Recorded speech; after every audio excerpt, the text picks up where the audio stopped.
আগ্রাসন বিরোধী ও সার্বভৌমত্বের প্রহরীদের একটি নতুন ধারার রাজনৈতিক দলের আত্মপ্রকাশ অনুষ্ঠিত হয়। গত ২৭ সেপ্টেম্বর ২০২৫ তারিখে ঢাকাস্থ জাতীয় প্রেস ক্লাবের মাওলানা আকরাম খাঁ হলে পিপলস পাওয়ার পার্টি নামে একটি রাজনৈতিক দলের আত্মপ্রকাশ ঘটে, যা সংক্ষিপ্ত রূপে পিপিপি অথবা 3P নামে অভিহিত হবে। আগামীর সুসমৃদ্ধ বাংলাদেশ গড়তে নতুন আঙ্গিকে দেশের সার্বভৌমত্ব সুরক্ষায় দলটি দেশ ও জাতির স্বার্থে কাজ করবে বলে জানান।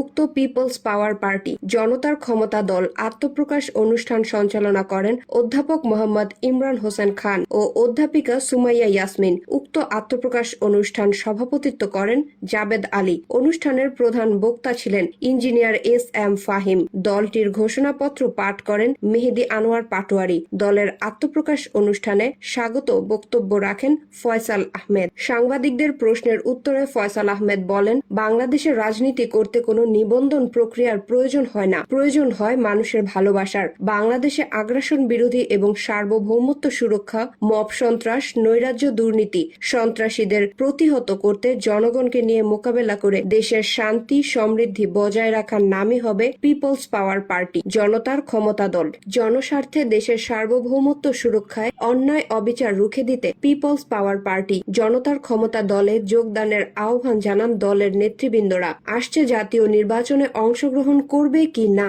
এমন প্রশ্নের উত্তরে ফয়সাল আহমেদ বলেন, আমরা এখন নির্বাচনে অংশ নিচ্ছি না এবং নির্বাচন কেন্দ্রিক কোনো প্রশ্নের উত্তর এই মুহূর্তে না দেওয়ার নীতিগত সিদ্ধান্ত রয়েছে, কারণ আগে বাংলাদেশে নির্বাচনের পরিবেশ সৃষ্টি হওয়ার প্রয়োজন রয়েছে এবং অনেক রাজনৈতিক দলের মতবিরোধ রয়েছে। আমরা দেশ ও জাতির স্বার্থে কাজ করার জন্য আগে ঐক্যবদ্ধ হই, এরপর দেখা যাবে। উক্ত অনুষ্ঠানে আরো বক্তব্য রাখেন ইঞ্জিনিয়ার SM ফাহিম। তিনি বলেন, দেশের মানুষ এখনো নতুন রাজনৈতিক সংগঠনগুলোকে স্বীকৃতি দিতে চায়। মানুষ এখনো তাদের কাঙ্ক্ষিত জায়গা খুঁজে পায়নি। জনগণের ভোটে নির্বাচিত হওয়ার মতো জনপ্রত্যাশিত একটি পার্টি হবে পিপলস পাওয়ার পার্টি, জনতার ক্ষমতা দল। উক্ত দলের স্লোগান হবে, বাংলাদেশের মমতা, জনগণের ক্ষমতা। জনগণের প্রত্যাশাকে মূলনীতিতে ও দলীয় আদর্শগত বিষয় অন্তর্ভুক্ত করেই সার্বভৌমত্ব, আগ্রাসন বিরোধী উন্নত রাজনৈতিক চর্চার মাধ্যমে প্রতিহিংসার রাজনীতির বিরুদ্ধে পিপলস পাওয়ার পার্টি এর অবস্থান সুস্পষ্ট।